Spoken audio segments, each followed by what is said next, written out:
যে বিষবৃক্ষ জন্মেছে তা নির্মূল করতে তোমাদের ফিরতেই হবে দাদা।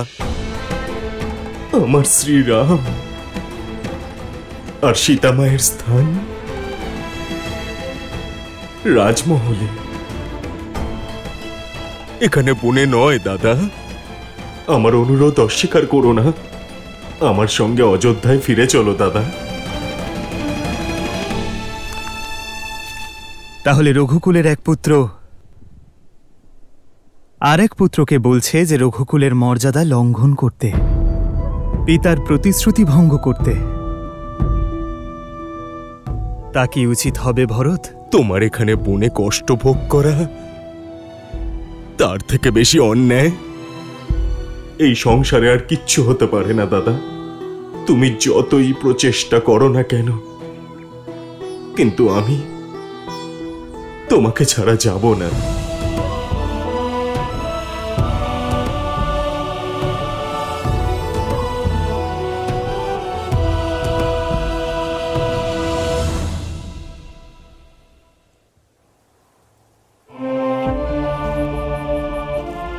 মহারাজ জনক,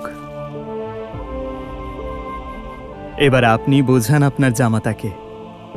এই সমস্যার সমাধান কেবল আলোচনা দ্বারাই সম্ভব। কাল প্রাতঃকালের সভায়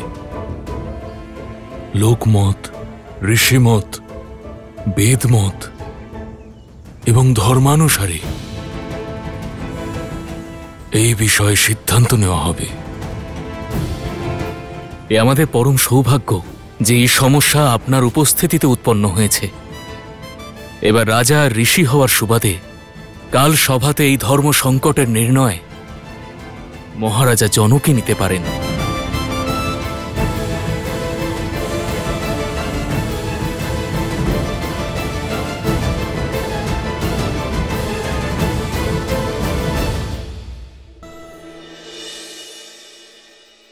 তুমি আমাকে কথা দাও মা, কথা দাও আমায় যে কালকে সভাতে তুমি আমার পক্ষে থাকবে। দাদাকে অযোধ্যায় ফিরে যাওয়ার জন্য তুমি বলবে। পিতার ছায়া সরে যাওয়ার পর পিতৃতুল্য দাদার ছায়া থেকে আমাকে বঞ্চিত করবে না। তুমি কথা দাও আমায় মা। আমার থেকে বেশি রামকে তুমি চেনো, তাও জেদ করছো। তুমি ভুলে যাচ্ছ যে আমার সব কথার, সব প্রশ্নের উত্তর আছে ওর কাছে। জানি মা, কিন্তু দাদাকে নিজের সঙ্গে ফিরিয়ে নিয়ে যাওয়ার প্রচেষ্টা শেষ পর্যন্ত করব। আমি শেষ পর্যন্ত করব।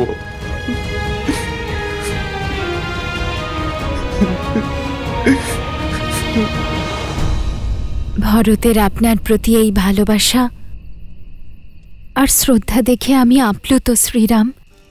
ভরতের সমর্পণ এত পবিত্র, এত নিষ্কলঙ্ক যে কখনো কখনো আমার ভয় করে সীতা। ওর ওই পবিত্র প্রেমের প্রবাহে আমি বয়ে না যাই।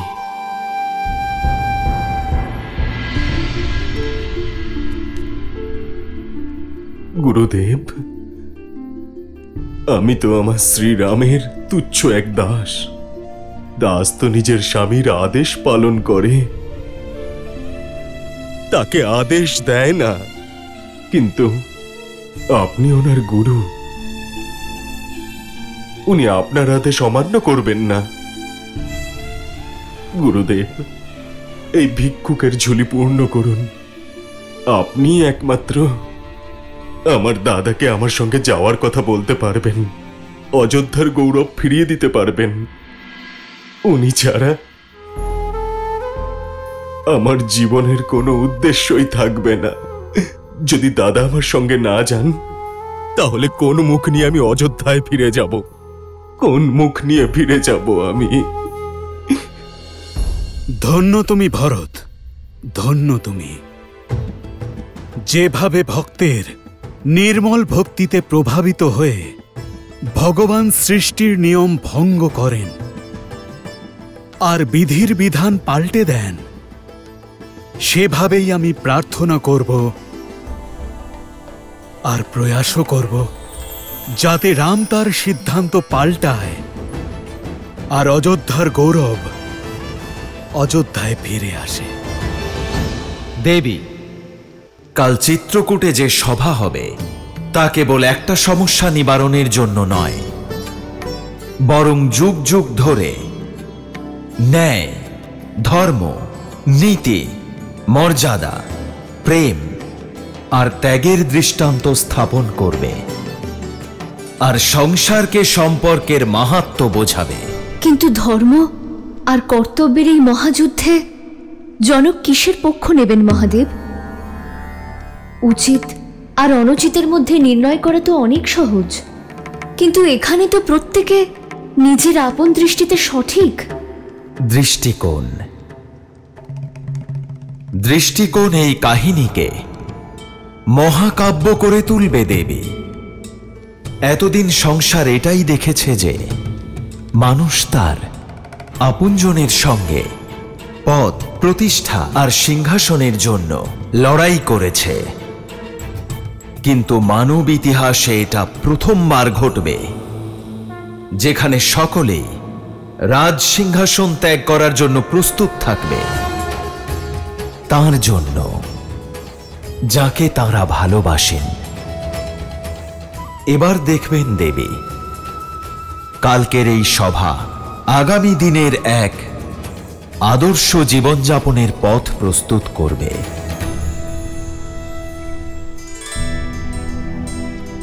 দাদা, আমি আর অযোধ্যার সমগ্র প্রজা, গুরুদেব আর ঋষি জাবালির সঙ্গে আবারও তোমাকে অযোধ্যায় ফিরে যাওয়ার অনুরোধ করতে এসেছি। অযোধ্যার উপর কৃপা করো দাদা, আমাদের সকলের উপর কৃপা করো। এই বনবাসীর জীবন এবার ত্যাগ করো। তুমি মা সীতা আর ভাই লক্ষণের সঙ্গে অযোধ্যায় ফিরে চলো। অযোধ্যার রাজভার সামলাও দাদা। কাল যার তর্পণ আমরা করেছি উনি কেবল আমাদের পিতা নন ভরত, উনি সাক্ষাৎ ধর্ম। আর ওনার অবর্তমানে ওনার ধর্ম রক্ষার দায়িত্ব আমাদের ওপর। যে প্রতিশ্রুতি এতদিন পালন করেছি, এখন তার অবমাননা কি করে করি ভরত?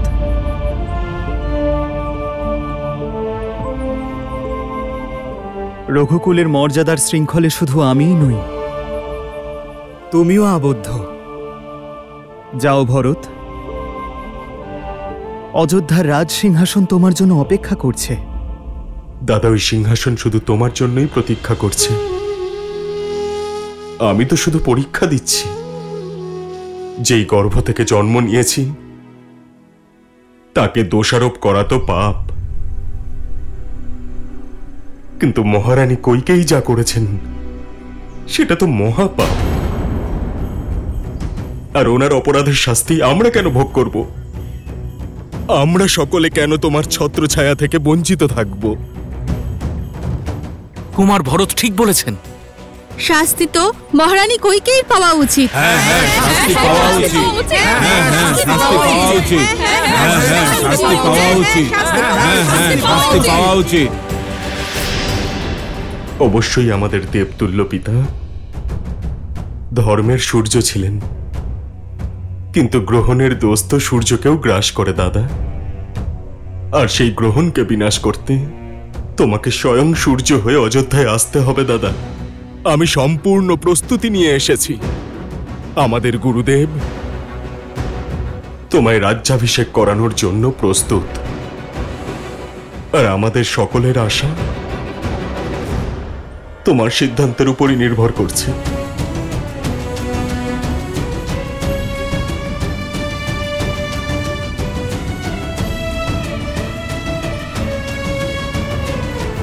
ভরত,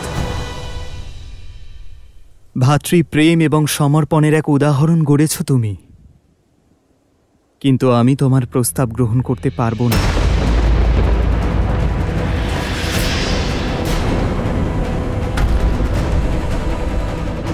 এক প্রতিশ্রুতি আমি পালন করছি, অন্যটি তুমি পালন করো ভরত।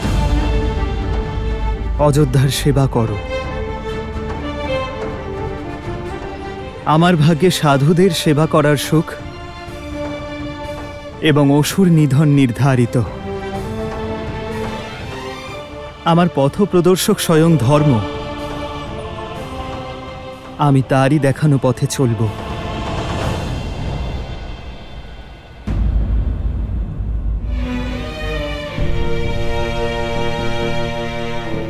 তোমার মা হিসেবে,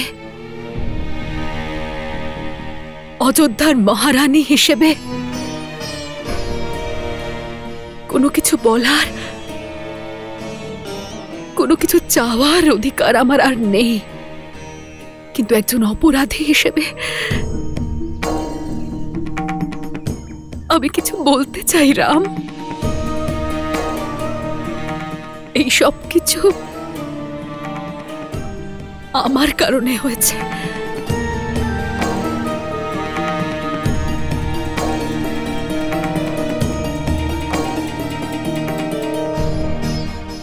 তোমার পিতার কাছে প্রতিশ্রুতি আমি চেয়েছিলাম।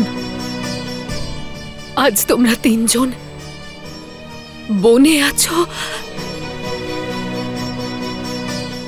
আমার কারণে। আজ আমি কইকেয়ী আমার পুত্র রামকে সমস্ত প্রতিশ্রুতি থেকে মুক্ত করছি। আজ আমি আমার সমস্ত প্রতিশ্রুতি ফিরিয়ে নিচ্ছি রাম। আমাদের সাথে অযোধ্যা ফিরে চলো রাম, আমাদের সাথে অযোধ্যা ফিরে চলো।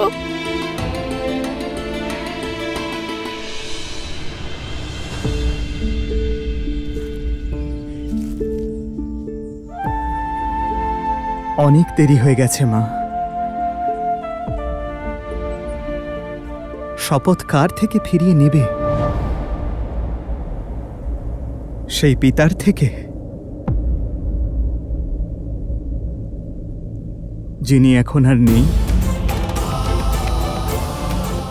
এই অধিকারও কেবল ওনার কাছেই ছিল মা। আমি তো কেবল ওনার দেওয়া প্রতিশ্রুতি রক্ষা করছি। তুমি বলো মা, অযোধ্যায় ফিরে গিয়ে আমি রঘুকুলের মর্যাদার অবমাননা কি করে করতে পারি? কোন রাজার প্রতিশ্রুতির কথা তুমি বলছো রাম? একজন রাজার জন্য রাজধর্মই সবার ওপরে। তোমার পিতা মহারাজ দশরথ অন্তিম সময়ে একজন স্ত্রীর মোহে নিজের বুদ্ধিভ্রংশ হয়েছিলেন, মতিভ্রম হয়েছিল ওনার। তার কথাকে শ্রেষ্ঠ বলে তো মানা যায় না।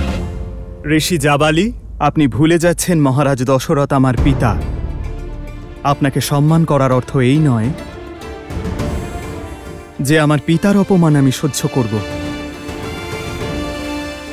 মেঘের কাজ হলো ধরিত্রীতে বর্ষণ করা, আর অনেক সময় অতিবৃষ্টি হওয়া সত্ত্বেও মেঘের প্রদান করা জল আকাশে ফিরিয়ে দেওয়া যায় না। তা গ্রহণ করতেই হয় ঋষি জাবালি। যার ধর্মপরায়ণতার নামে শপথ স্বয়ং দেবতারা গ্রহণ করেন, তার প্রজা এবং পুত্র হবার কারণে আমি তাকে লজ্জিত করব না। নিজের কর্তব্য পালন করব। পুত্র ধর্মের কথা নয়, রাজধর্মের কথা বলো রাম। অযোধ্যার তোমাকে প্রয়োজন আছে, তোমার প্রজারা তোমার উপর আশা রাখে। কথা রাখবার এই নীতির জন্য নিজের প্রজাদের আহুতি দিও না। শপথের চাইতে অনেক বড় রাজ্য। শপথের চেয়ে বড় যদি রাজ্য হয়, তাহলে মহারাজ হরিশ্চন্দ্রকে কেন দেবরূপে পুজো করা হয় ঋষি জাবালি? যিনি নিজের শপথ রক্ষার্থে নিজের রাজ্য, নিজের স্ত্রী, এমনকি নিজের সন্তানকেও ত্যাগ করেছিলেন। কাশীর শ্মশানে চিতার কাঠ জোগাড় করার কাজ পর্যন্ত উনি করেছেন। সে রাজা কেমন রাজা যে তাঁরই বলা শব্দের মান রক্ষা করতে পারে না? যথা রাজা তথা প্রজা। প্রজা রাজার পদাঙ্ক অনুসরণ করে ঋষি জাবালি। যদি আমি আমার ধর্ম পালন না করি, তাহলে কাল অযোধ্যার প্রজারাও অধর্মের পথে চলবে। তোমার বংশের জন্য তোমার এই সমর্পণ অতি শোচনীয়। রাজা হরিশ্চন্দ্র নিজের দেওয়া কথা রেখেছিলেন, নিজের পিতার নয়। মহারাজ দশরথ কথা দিয়েছিলেন, তুমি নও। যথার্থ ধর্ম প্রজাদের ইচ্ছেই রয়েছে, তারা শুধু রামকে চায়। তুমি কাকে বেছে নেবে, রাম, ধর্মকে না অধর্মকে? ফিরে চলুন রাম। শ্রীরামের অযোধ্যায় ফিরে যাওয়া উচিত। হ্যাঁ হ্যাঁ, ফিরে যাওয়া উচিত। ওনার অবশ্যই ফিরে যাওয়া উচিত। হ্যাঁ হ্যাঁ, ফিরে যাওয়া উচিত। ওনার অবশ্যই ফিরে যাওয়া উচিত।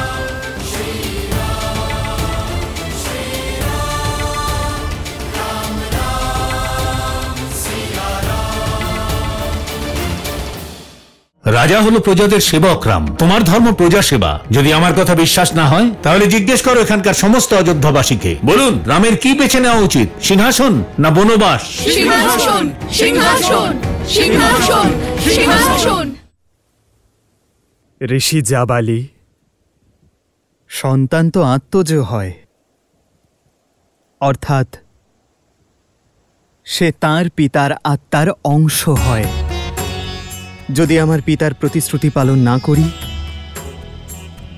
তাহলে অপরাধী কেবল আমার পিতার আত্মাই নয়, আমার আত্মাও হবে। শিক্ষা শুরু করার পূর্বে মানুষ যখন উপবিদ ধারণ করে, তখন 3টি সুতোর মধ্যে একটি সুতো পিতৃঋণের হয়। পিতার ঋণ পরিশোধ করা পুত্রের কর্তব্য নয়,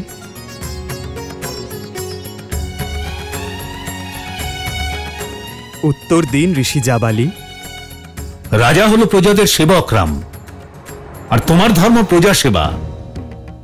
যদি আমার কথা বিশ্বাস না হয়, তাহলে জিজ্ঞেস করো এখানকার সমস্ত অযোধ্যাবাসীকে। বলুন, আপনাদের কি মত? রামের কি বেছে নেওয়া উচিত, সিংহাসন না বনবাস? সিংহাসন, সিংহাসন, সিংহাসন, সিংহাসন, সিংহাসন, সিংহাসন, সিংহাসন, সিংহাসন। সিংহাসন তো গ্রহণ করেছি আমি, পুত্রধর্ম পালনের সিংহাসন, ঋষিদের উদ্ধার করার সিংহাসন, মর্যাদার সিংহাসন। এখন প্রজারা তাদের ধর্ম পালন করুক, কারণ ধর্মের শৃঙ্খল থেকে কেউই মুক্ত নয়। যেভাবে একজন রাজার ধর্ম নিজের প্রজাকে সুরক্ষা প্রদান করা, ঠিক তেমনি প্রজাদের ধর্ম রাজার আদেশ পালন করা, তাকে সম্মান করা। আমার পিতা প্রতিশ্রুতি দিয়েছিলেন যে আমার ভ্রাতা ভরত অযোধ্যার রাজা হবে, অযোধ্যার রাজপাট সামলাবে। আর রইল কথা অযোধ্যার সর্বশ্রেষ্ঠ রাজা হবার।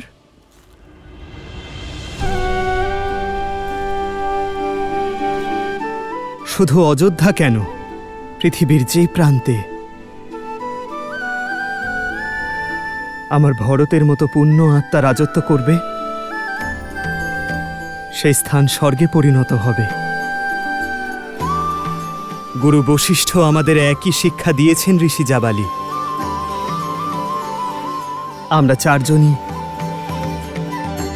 জনসেবার্থে উপযুক্ত।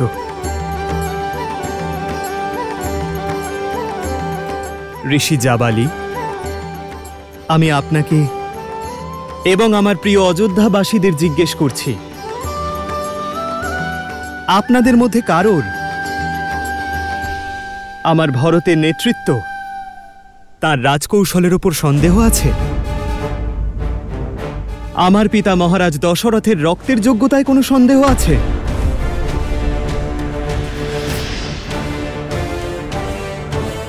যদি আপনাদের মধ্যে কেউ আমার ভরতের একটিও ত্রুটি, একটিও দোষ বা অযোগ্যতা বলতে পারেন, যে কারণে ওর অযোধ্যাপতি হওয়া উচিত নয়,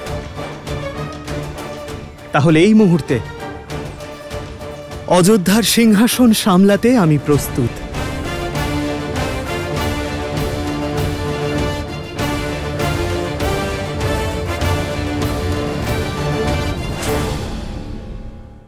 এই মুহূর্তে আমি এই সিদ্ধান্ত নিতে অসমর্থ। আমরা অত্যন্ত সৌভাগ্যবান যে আমাদের মধ্যে জ্ঞানী পুরুষ উপস্থিত রয়েছেন। মিথিলা নরেশ জনক, এখন ধর্মের মান আপনি রক্ষা করতে পারেন। কি সিদ্ধান্ত আপনার? আমি হেরে গেলাম গুরু বশিষ্ঠ। সারা জগতের উপর প্রশ্ন তুলে নিরুত্তর করে দেওয়া জাবালির কাছে আর কোনো তর্ক নেই যা রামের কথার উত্তর দিতে পারে। এবার আপনি রামকে বোঝান যে সে তার জেদ ত্যাগ করে রাজ্যের কথা ভাবুক।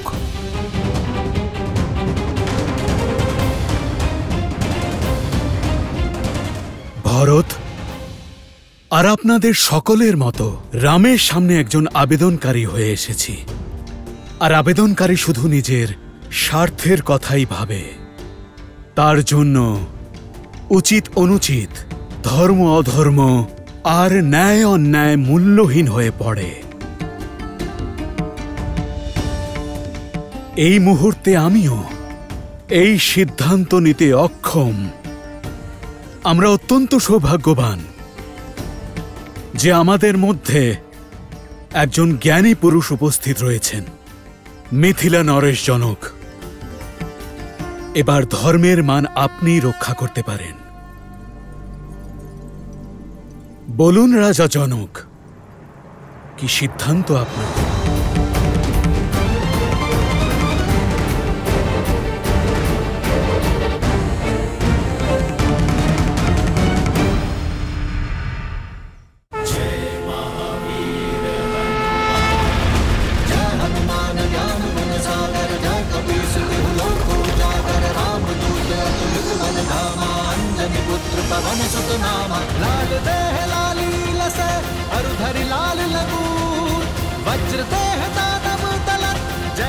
আসছেন শ্রীরামের পরম ভক্ত শিরোমণি হনুমান।